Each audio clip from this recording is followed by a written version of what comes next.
네, 이번 순서는 정치 사회적 이슈를 분석해보는 뉴스앤 이슈입니다. 매주 수요일 저희와 함께 자리해 주셨던 최진봉 교수의 개인 사정으로 오늘은 특별히 박창환 장인대 교수를 모셨고요. 지난주에 이어서 장성철 소장 나오셨습니다. 두 분 반갑습니다. 안녕하세요. 장한대 교수님. 네, 반갑습니다. 먼저 그 첫 번째 질문 드리겠습니다. 오세훈 국민의힘 서울시장 후보가 10년 만에 다시 이제 기회를 잡았습니다.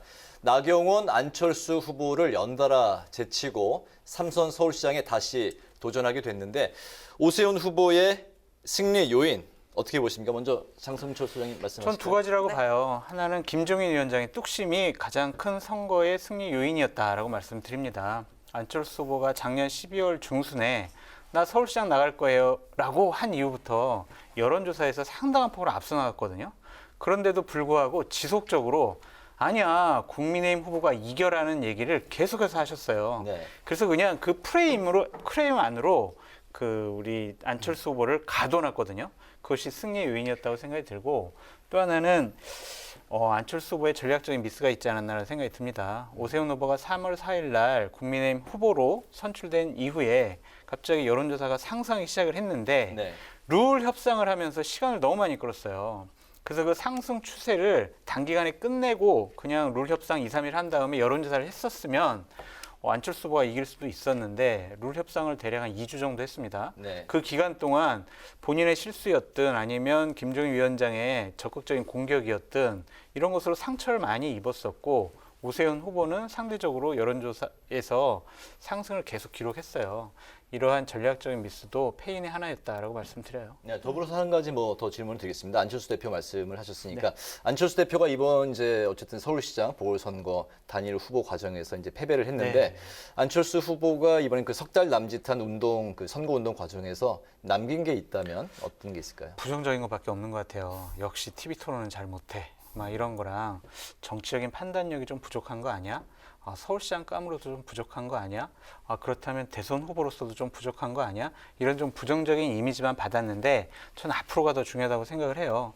내일부터 있는 공식적인 선거운동 기간 중에서 얼마나 더 헌신적이고 열정적으로 진정성 있게 오세훈 후보를 위해서 선거운동을 할 수 있느냐, 그 모습을 보여주느냐, 그래서 오세훈 후보를 당선시키는데 어떠한 공헌을 하느냐, 그것을 꼭 기본적으로 해야 다시 재평가받을 기회가 온다라고 말씀드려요. 알겠습니다. 박창환 교수님은 두 가지 좀 묶어서 이렇게 정리해서 말씀해 주실까요? 오세훈 후보의 승리 요인과 안철수 대표가 남긴 것. 네. 저도 비슷한 의견입니다. 일단 김종인의 승리다. 이거는 한 달 전만 하더라도 여론조사에서 국민의힘 후보가 이 정도까지 올라올 거라고 그 누구도 예상하지 못했었죠. 네. 그런데 일관되게 안철수 후보에 대한 비난 이런 걸 통해서, 그리고 빨리 단일화하자 이런 압박에도 불구하고 계속 이제 시간을 벌면서 지지율이 오를 그런 기회를 만들어냈거든요. 그런 점에서 본다면 이거는 오세훈 후보의 승리가 아니라 김종인 비대위원장의 승리다, 이렇게 평가해도 무방할 것 같아요. 두 번째 지점에서는 조금 갈리는데요. 네. 저는 LH 사태가 국민들의 분노와 또 정권에 대한 반감으로 이제 이어졌는데 이게 조직의 힘이라고 봐요. 그러니까 그런 분노와 반감이 어디로 갈 거냐? 그랬을 때 조직이 있는 국민의힘 쪽으로 이것이 이제 수렴돼 가는 거죠. 그러니까 만약에 안철수 후보하고 오세훈 후보가 정말로 다른 당이고 이거는 정치가 다른 사람들이다라고 했다라면은 아마 그 분노가 또 다른 대안을 찾았을 수도 몰라요. 그런데 이미 나는 보수로 갈 거다라고, 합당할 거다라고 예정해 놓은 상태에서 그렇다면은 그 분노와 반감이 어디로 가겠습니까? 당연히 문재인 정부의 대척점에 서 있는 국민의힘이라는 조직이 있는 쪽으로 갈 수밖에 없다. 그렇기 때문에 결국은 저도 안철수 후보가 할 거면 진작에 입당했었단지 아니면 단일화를 많은 조건을 내려놓고 일찍 단일화를 했어야 되는데 시간만 허비하다가 결국은 역전을 당했다, 이렇게 평가할 수 있고요. 그런데 안철수 후보가 그렇다고 이제 남는 게 있다, 저는. 네. 남는 거는 친보수 이미지입니다. 그동안에 어정쩡하게 국중주의니 이러면서 제3세력을 얘기했는데 이번을 계기로 해서 확연하게 나는 보수와 함께 다음 대선을 야권발 정계 개편을 하겠다라고 하는 의지를 분명하게 나타냈거든요. 그것이 성공할지 안 할지는 모르겠지만 국민의힘 지지층에게는 이제 안철수도 친보수구나, 보수 사람이구나. 그래서 안철수 후보가 앞으로 대권을 할 때 어디를 텃밭으로 둘 거냐라고 하는 그런 점은 명확하게 밝혔다라는 게 좀 남긴 점이라고 봅니다. 알겠습니다. 네, 장소영님께도 여쭤볼게요. 네. 확실하게 이 안철수 대표가 새롭게 옷깃을 여미겠다, 신발끈도 고쳐매겠다 이렇게 말을 했다는 거는 이제 대권행을 시사했다고 그럼요. 봐야 되겠죠? 네. 쉽지 않을 것 같아요. 근데 윤석열이라는 아주 강력한 후보가 있잖아요. 그리고 이제 국민의힘에 거의 입당 수준의 오늘 행사를 했었는데 국민의힘에서 과연 의원들이 진정성 있게 좀 받아줄 것이냐라는 것도 우리가 봐야 될 포인트 같습니다. 네. 4월 7일 날 이제 서울시장 선거 끝난 다음엔 합당을 어떻게 할 것이냐라는 것과 야권의 정계 개편 이 부분에 있어서 본인은 어떠한 처신을 할 것이냐에 따라서 본인의 정치적인 생명이 왔다 갔다 할 수 있다라고 말씀드려요. 네. 마지막까지 날카로운 신경전을 벌인 오세훈 후보와 안철수 대표. 앞으로 이 두 사람의 화학적 결합이 진하게 이뤄질 것이냐 눈길이 쏠렸는데요. 안철수 대표가 이를 의식이라도 한 듯이 붉은 색깔 넥타이를 메고 오늘 국민의힘 의원총회에 깜짝 등장을 했습니다. 화면으로 확인해 보시죠. 안철수 국민의당 대표님께 큰 박수 부탁드리겠습니다. 야권 후보 단일화는 정권 교체의 교두보이고 디딤돌입니다.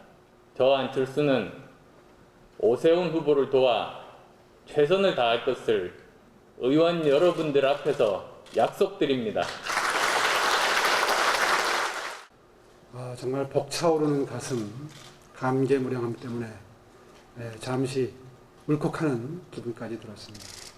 정말 감동적인 연설을 해주신 우리 안철수 후보께 다시 한번 큰 박수 한번 부탁드립니다.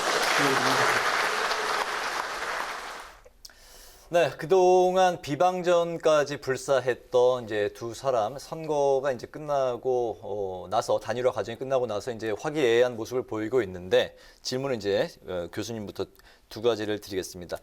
안 대표가 이제 열심히 오세훈 후보를 지원하겠다, 선거운동을 열심히 하겠다고 했는데 그런 안 대표의 지원이 오세훈 후보에게 얼마나 도움이 많이 될지, 그리고 그동안 이제 갈등 관계에 있었던 김종인 비대위원장과의 갈등이 이제는 뭐 그 단일화 과정이 끝난 다음에 봉합이 될 수 있을지 두 가지 질문 드려볼까요?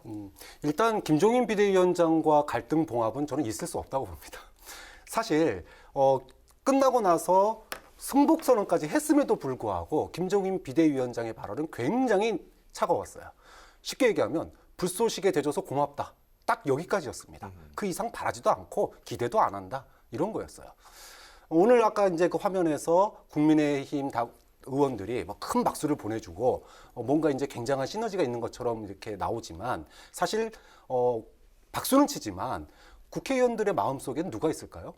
윤석열이 있지 안철수 후보가 들어갈 틈이 있을까요? 자, 그런 점에서 본다면 이번 선거에서는 저는 뭐 화학적 결합이 안철수 대표가 향후에 정치적인 재기를 하기 위해서 보수에 대한 구애를 하는 거고, 그렇게 본다면은 중도층의 표심에 저는 뭐 일정 정도 영향을 미쳐서 이번 선거에 도움될 수는 있겠다. 하지만 이후에 김종인 비대위원장이나 또는 대권으로 가는 길에 있어서 과연 정계 개편을 주도할 수 있겠느냐? 저는 주도할 수 없다고 보거든요. 좀 그런 점에서 본다면 노력은 하시겠지만 그 노력이 빛을 발하려면 상당한 상황 변화가 좀 필요하지 않을까. 예를 들어 소위 말하는 윤석열 전 총장의 예를 들어 검증에 문제가 생긴다던가 이런 어떤 변수가 있지 않는 한은 참 앞으로 안철수 전 후보의 향로가 굉장히 험난해질 거다 이렇게 얘기할 수밖에 없는 거죠. 네, 안철수 대표의 이제 오세훈 후보 지원에 있어서의 파괴력과 그리고 이제 김종인 위원장과의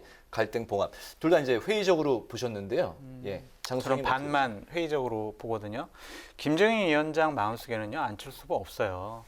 사실은 그냥 내부적으로 여러 가지 비공개 회의를 할 때 안철수 후보에 대해서는요 밖에서 나온 얘기는 되게 점잖은 표현을 하신 거예요. 안에서는 거의 안철수 후보는 정치에서는 안 될 사람, 이번에 그냥 완전히 끝장내야 될 사람으로 그렇게 얘기를 하셨었거든요. 선거를 앞두고는 그냥 표면상 네. 그냥 좋게 지냅시다. 표 때문에 그렇게 하겠지만은 결코 화합할 수 없다는 생각이 들고요. 아까 안철수 후보가 국민의힘의 의원총회에 참여한 것은 정말 상징적인 의미가 있어요. 생각해보세요. 2016년에 박근혜 전 대통령 탄핵 때 가장 결정적인 역할을 했던 것이 안철수 당대표가 있던 국민의당이요. 했어요. 거기서 만약에 찬성 안 했으면은 탄핵이 안 됐을 텐데 거기서 먼저 탄핵을 주장했었거든요. 그런데 그 탄핵을 주도적으로 했던 분을 국민의힘이 받아들였다? 저렇게 따뜻하게 받아주고 박수까지 쳐줬다? 저것은요, 국민의힘이 어찌 보면 이제 탄핵으로부터 좀 자유로워질 수 있는, 탄핵을 극복할 수 있는 네. 그러한 중요한 계기가 될 수도 있다라고 말씀드립니다. 그래서 전 이번에 안철수 후보가 대단히 열심히 선거운동 할 거예요. 그래서 일단 지지자들은 거의 다 흡수를 할 거다. 그렇게 보여집니다. 네. 오 후보와 야권 앞으로 남은 숙제는 뭐라고 보십니까? 이제 오 후보 같은 경우에는 이제 본선의 준비를 하는데, 지금 이제 여당에서는 이제 이슈 전환을 할 수밖에 없어요. 지금 LH 바람이 한번 불고 있는, 지금 사실 바람 선거다 해도 과언이 아닐 정도로 네. LH 이슈가 큽니다. 여기다가 박 전 시장 피해자의 인터뷰 기자회견도 사실은 엄청난 타격이었어요. 자, 이런 상황에서 이슈를 전환하려면 포지티브와 네거티브가 있습니다. 그러니까 포지티브라고 한다면 뭐랄까요, 재난지원금 이런 것들이 이미 있죠. 근데 또 다른 게 과연 있을 수 있을까? 이렇게 본다면 네. 남는 건 네거티브거든요. 자, 이랬을 때 이런 네거티브나 특히 이제 부동산 관련된 이슈, 그다음에 이거를 갖다가 또 여당에서는 거짓말 논란까지로 아마 이제 확장을 시킬 거예요. 그럴 수밖에 없는 상황인데, 자, 이럴 때 안철수 대표가 붙어줘가지고 정말로 아까 장성철 소장이 얘기하신 대로 반문 연대 이런 네. 힘을 과시한다면 오세훈 후보로서는 조금 더 쉽게 그런 네거티브 공방을 넘어설 수 있는 거죠. 과거의 서울시장 선거 때 기억해 보시면 나경원 후보가 네거티브의 무대를 무기력하게 무너졌거든요. 그런데 이번에는 그 옆에 안철수가 있고 또 그 옆에 예를 들어 윤석열이 있고 또 그 옆에 김종인이 있다 그러면 그게 무기력하게 무너질 수가 아닐 수도 있다라는 겁니다. 자, 그런 점에서 네거티브에 대한 해결책으로서 안철수 전 후보는 상당히 그 화학적 결합을 통한 선거운동은 의미가 있을 수 있겠다라고 봅니다. 알겠습니다. 야당의 남은 숙제 뭐라고 보십니까? 크게 얘기해야 돼요. 지금 여론조사 보면은 20% 차이까지 벌어져 있는데 저게 만약 자칫 잘못해서 한 자리 숫자 4, 5% 차이로 이기게 되면은요, 야, 이런 구도 하에서 이런 상황 하에서도 저 정도밖에 못 이기면 야, 내년도 대선 이거 정말 힘들겠다라는 패배감이 올 수가 있어요. 그래서 제가 봤을 때는 최소한 2자리 숫자 이상으로 이겨야 야당이 내년 대선에 한번 해볼 만하다라는 희망이 생길 겁니다. 알겠습니다. 서울시장 재보궐선거 박영선 후보 대 오세훈 후보의 정면 대결 구도가 이제 확정이 됐는데요. 거대 여당과 제1야당의 벼랑 끝 한판 승부가 펼쳐지게 됐습니다. 그 때문에 두 후보 서로를 향해서 더욱 날선 비난을 쏟아내고 있습니다. 그동안에 콩밭에 가서 다른 일을 하려고 하다가 그 일이 잘 안 되니까 서울로 다시 돌아온 재탕, 삼탕 후보 아닙니까? 그런데 지금 시대는 새로운 서울시장을 원하고 있습니다. 성추행당으로서의 면모를 스스로 부인하지 않습니다. 박영선 후보의 당선은 박원순 시즌2다. 이렇게 정의합니다. 네, 박영선 후보 대 이제 오세훈 후보의 1대1 상황이 됐는데 현재 이제 각종 여론조사에서 열세로 이제 점쳐지고 있는 박영선 후보에게는 안철수 대표 대신에 오세훈 후보가 남은 이 상황이 위기일지 기회일지 어떻게 판단하십니까?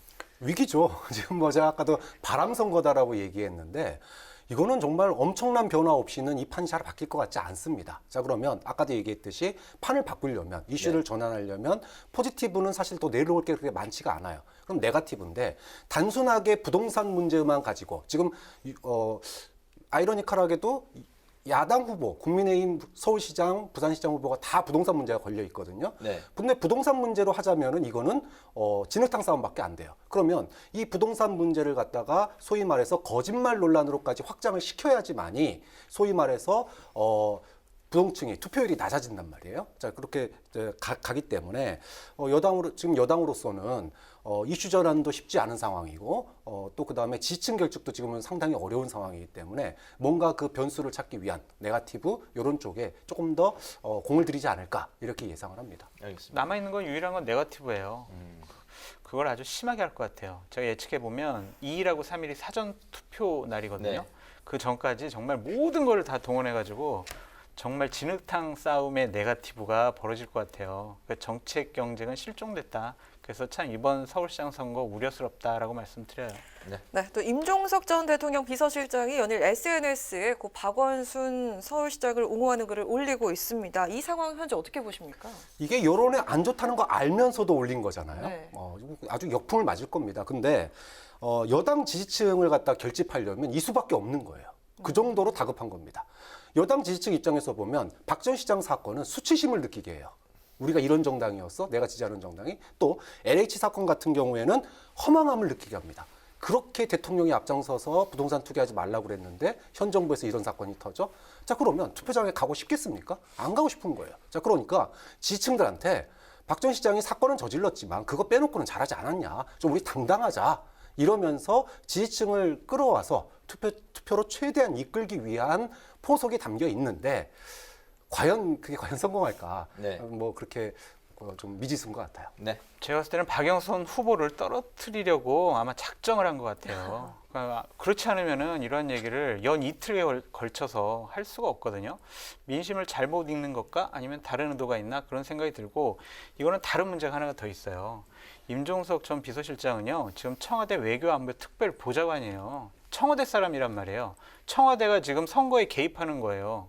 이거는 중대한 선거법 위반입니다. 이 부분에 대해서도 분명히 야당은 책임을 물어야 될 것 같고요. 자꾸 박원순 시장 얘기하는 거는요. 피해자한테 2차, 3차, 4차 가해를 하는 거예요. 제발 이런 짓 하지 말아라. 선거가 아무리 중요하더라도 사람의 인권이 더 중요하다. 그렇게 말씀드려요.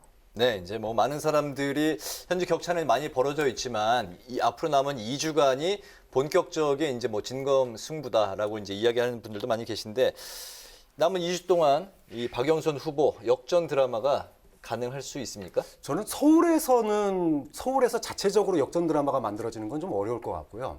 부산에서 만약에 분위기가 살아난다면 그것이 서울까지 영향을 미칠 수 있겠다. 지금 이제 여당이 비벼볼 만한 데는 그나마 LCT 사태, 그 다음에 홍대 자녀의 홍대 편입 청탁 문제, 그리고 민간인 사찰 문제, 이런 여러 가지 의혹이 따르고 있는 부산시장 국민의힘 후보에게 쏠리고 있습니다. 만약에 여기서 새로운 어떤 증거나 또는 증언이나 이런 것들이 나온다면 새로운 바람이 좀 불 수도 있다. 그리고 그것이 서울의 민심에까지 영향을 미친다면, 뭐 아까 네거티브 얘기했지만 사실 네거티브가 먹힐 분위기는 아니라고 보거든요. 그런 점에서 본다면 부산 선거에서 뭔가 변화가 보이면 서울까지 영향을 미칠 수 있겠다. 저는 남은 변수는 그거 하나 아닐까 싶습니다. 네.